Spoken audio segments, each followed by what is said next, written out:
Hi అండి, ఎలా ఉన్నారు అందరూ? ఈ రోజు ఒక విషయం మాట్లాడాలి. 2025 అయిపోతుంది, 2026 వచ్చేస్తుంది. ఒక సంవత్సరం వయసు కూడా పెరిగిపోయింది నాకు. ఒక ఆయన అన్నారు 2021 తర్వాత 2022, 23, 24 నీకేమైనా జ్ఞాపకం ఉన్నదా అని అడిగారు. అదేంటండి అలాగ అడుగుతున్నారు అని అడిగా. ఆ సంవత్సరాలు అసలు జ్ఞాపకమే లేదంట.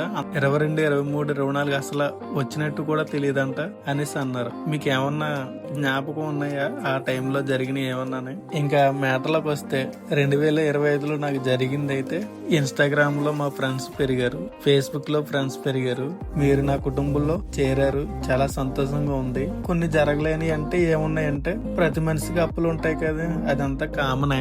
నాకు కూడా అప్పులు తీరిపోతాయని చాలా ఆశపడ్డాను కానీ తీరలేదు. కానీ నాకు ఒకటి అనిపిస్తుంటది, ప్రపంచంలోనే ప్రశాంతంగా ఉన్న మనిషి ఎవరైనా ఉన్నారంటారండి? కామెంట్ లో రాయండి. 25లో ఏం చేశారో ఒకసారి కామెంట్ లో రాయండి. 26లో ఏం చేద్దాం అనుకుంటున్నారో కూడా రాయండి. అలాగే Ravi auto stories, please follow me.